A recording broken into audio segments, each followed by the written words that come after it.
hard work. Working a little bit harder. Work ethic. Very hard working. Go hard. Work ethic. Work ethic. Hello, Believe Nation. My name is Evan Carmichael. My one word is believe, and I believe that entrepreneurs are going to solve all the major problems of the world. So to help you on your journey today, we're going to learn how you can develop an insane work ethic. And as always, guys, if you hear something that really resonates with you, please leave it down in the comments below. Put quotes around it so other people can be inspired as well. And when you write it down, it's much more likely to stick for yourself too. Enjoy.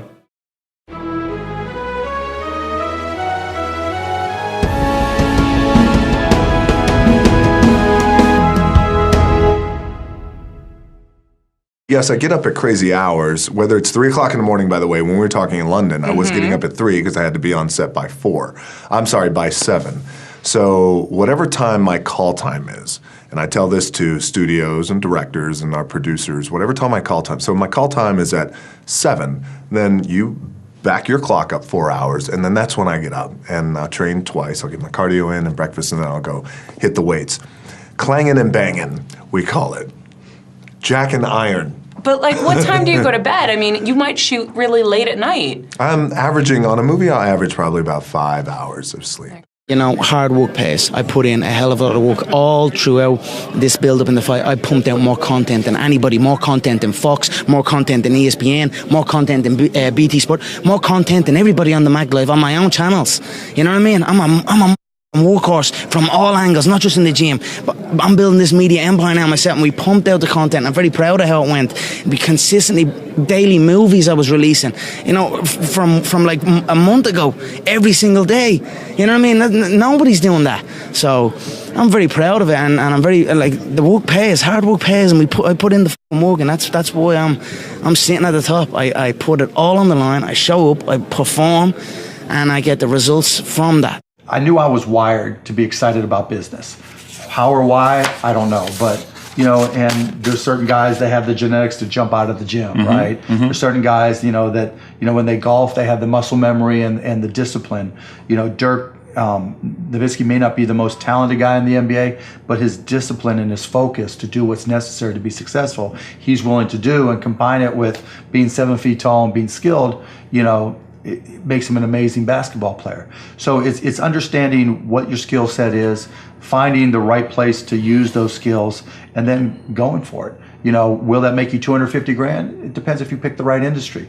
But whatever industry you pick, if you outwork everybody, if you try to be a little smarter than everybody, if you try to be a better salesperson than everybody, if you try to be better prepared than everybody, you've got your best chance. Because if you don't do it and somebody else does, you know, I have the saying, work like someone's trying to take it all away from you. You know, I actually work like someone's spending 24 hours, working 24 hours to take it all away from you. And that's kind of the way I look at it. I remember asking my dad to, I wanted new basketball shoes because I was a basketball junkie back then. He's like, well, your shoes work. If you want a new pair of tennis shoes, you have to go out there and get a job. And I'm like, Dad, I'm 12 years old, and it just so happens he was playing poker with his buddies, and one of his buddies was like, well, I got a job for you. I've got these garbage bags that we distribute. You can sell them door to door. I'm like, okay.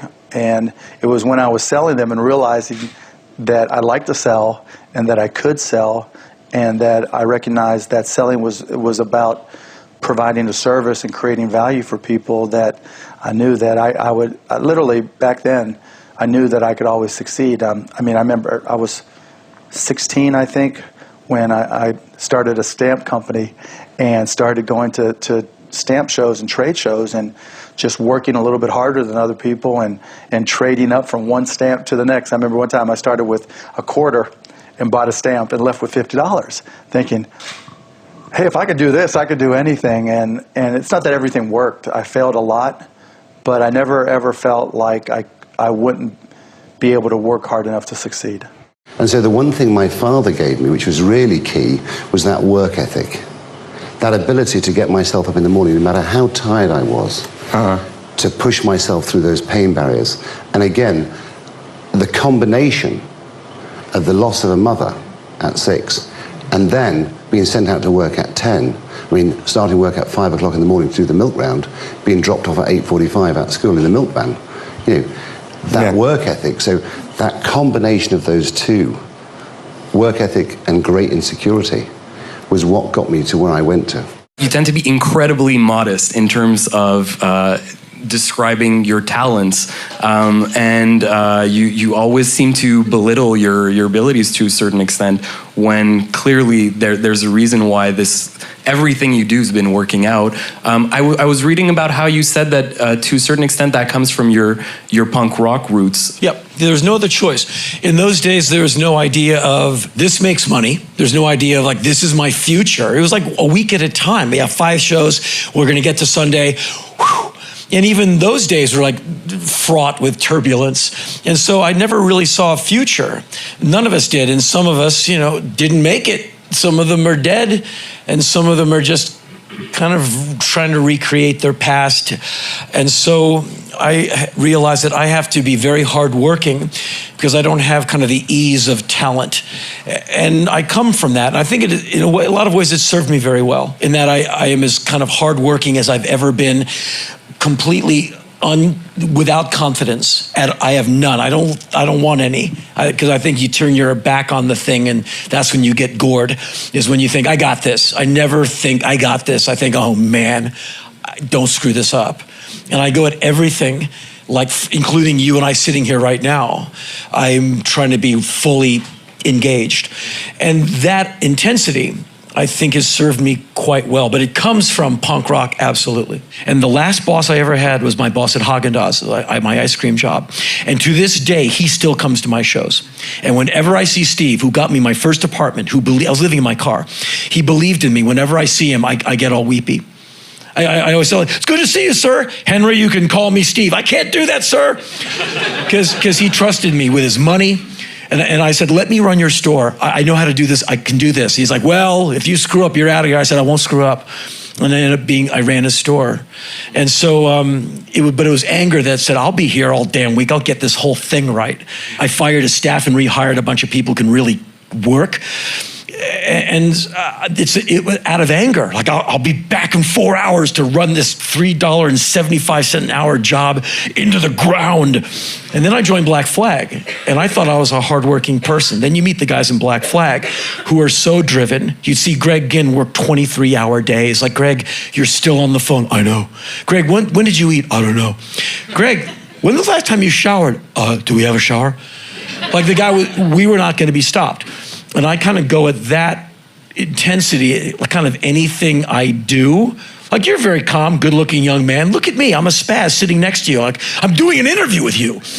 I can't help it. You're focused. I'm sweating, man. And so, but I'm like this going to the airport, like 10 miles out. And so, it's anger that has informed kind of my life, and unflatteringly, a sense of vengeance. Every damn person who said I wouldn't be anything, I'm crushing them every day. Everybody I had to endure in any band I was in, every day, into a powder. Yeah. Thank you. And I wish them no ill. I just wish to shine brighter. And if it burns my body to a crisp, I'm happy to go right now. Go hard. And then when you think you're going hard, go harder. Like, that's really it. Just hustle. You know what I mean? There's nothing in life that you can't put enough work in every single day and not get better at. You know what I mean? Like, if you want to be good at something, you know what I mean? Like, you can't just not do it every day and not get better. It's the same shit with music. It's the same shit with learning how to play an instrument or something. If you spend your time practicing your craft, that's really it. It's just, because nowadays it's like with the internet, everything is so accessible, and everybody in the world is a rapper. You know what I mean? Everybody's putting music out, so it's like, how do you stand out? Quality is always gonna matter, but also being different. You can't try to be different, you know what I mean? But you just gotta be yourself. How is it different today in doing your show, Late Night, than it was 10 years ago? Are you more instinctive? Are you more... Do you think less about it and just do it? It's muscle memory. It's used to like a golf swing. You crunch down. You're constantly trying to learn. You're still thinking but your ratio of thinking to acting is very different. You know, you're at the beginning, I was thinking about it this much, you know, in my cognitive brain, and then there was this much, just whatever thin reed of talent you have is there, and then you're thinking about the rest. And then over the years, I think, you know, they always say the reptile brain, the reptile portion of your brain is where you know, respiration, heartbeat, that's the stuff that even if you're knocked unconscious, it's still working. I really believe a lot of my talk show or comedy instincts are now in my reptile brain, that you could knock me out and my heart would still beat, I'd still breathe, and I'd still be asking Lindsay Lohan, you know, some stupid question. You have become, some way, part of your DNA. It's become part of your DNA. Yeah. I mean, I think a lot of it is you have to have some ability, but then it's just how much will. I really do think there's just a thing people underestimate. It doesn't sound sexy. It doesn't sound cool. How much do you want it? Work ethic, wow. You know, and just how badly do you want it? And there have been, you know, many times in the, you know, throughout the years of doing my show where I've thought, you could shoot me in the chest before I walk out there, and I'll still walk out there and do that show, and then I'll come backstage and die. But we're doing that show. The interesting thing for me to talk to you, and what makes you so fascinating, is the talent that you see on the screen. But at the same time, there is a certain innocence, and yet a certain power. And it seems to me it's both artist and also business. Oh, thank you. But do you believe that? Yes, am I right? I've worked very hard to make that. To make it just that. To make that true, so thank you. Yeah. That it's both that. Thank you. Well, because without gaining some sort of control over the business, I lose some control over the creative, which is most important. So and the more you control the business, the more you can give flower to the creative. Exactly. Or give wings to the creative. Yeah. So I used to stay out of it. I don't care. I don't want to. I'm an artist. I don't need it, you know. But this is my business now, and it's my, you know, it is important. If my agent always says I'm his only client that ever calls him back as soon as because it's my business, and I respect my business. Your agent says you're the only client that calls him back to say immediately. If I have a missed call, I'm probably the only. I return emails, I return phone calls because you want to know what the options there are. Yes, I've worked really hard to build this, and I want to continue building it. And it's my business, my personal business. So I don't understand how people do slack. I have a disease. I'm a workaholic, and it's like being an alcoholic. I just can't give it up. I've been unwell for 2 weeks, and I feel unwell. You know, so I can't go to work. Because I can't go to work, I get worse. If I sit in one place, I'm stressed.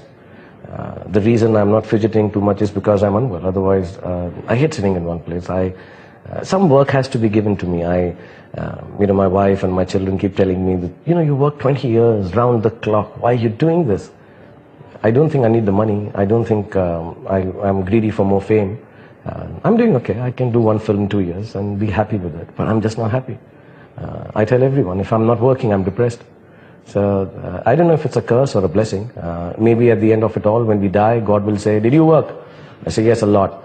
Oh, damn, you go to hell because I didn't want anyone to work. Or it would be, oh, you worked. That's really nice, because I wanted everyone to work. So I don't know, one of them is going to be right. But I just keep working. I think I have this fear that you have very few days in life, and you need to cram it up with a lot of things. You need to fit it with so many things in it that you don't have space for life. It should be like that. When I'm not working, I get lonely, I get depressed, I get sad. I don't drink, I'm not a philosopher, I'm not a poet, that I like loneliness. I hate being alone. And I hate being with people at times. I'm unsocial. I'm very odd with people. So what happens is I have replaced people with work in my life. Because when I'm working, I'm with a lot of people. And there are people I can interact with because somewhere there is a wall that I'm not interacting with them socially. I'm interacting them through this common goal, that is the work. So I can discuss with her or discuss with him. And we are friends for that moment. Many of my filmmaking colleagues complain that after the film is over, you don't talk to us. I can't explain to them. I don't have anything else to say. I love you. I miss you. But I miss you through the work. I don't... I'm very fond of a lot of people. A lot of people I love like family. And I can't pick up the phone and talk with them. I can't socialize with them. I can't sit and chat with them. But when we are working, I can just be with them. So I don't know, work is sort of, I have replaced loneliness, depression, and people with work. When you come from the working class background that I come from, I feel guilty at 10 to 5 if I'm not in the office. I know that might sound strange to you, but there's a work ethic that I have to be half dead not to go to work. It's a kind of a work ethic that's built into me, yeah? But nevertheless, having said all that, the weekends, that was it, it's over. Switch off like a light. Friday night, as you got back from the office or from the work or from the factory or whatever, it doesn't matter what was buzzing around in my head, it was off like a light switch. And that's it. Don't let it interfere, very rarely let it interfere with the weekend. And then Monday morning, bang, back on it again as if you flick the switch on again. So I think that was a bit of discipline in that respect, yeah? Thank you guys so much for watching. I hope you enjoyed. I'd love to know, what was your biggest takeaway from this video? What are you going to immediately apply somehow to your life or to your business? Leave it down in the comments below. I'm super curious to find out. So thank you guys again for watching. I believe in you. I hope you continue to believe in yourself and whatever your one word is. Much love. I'll see you soon.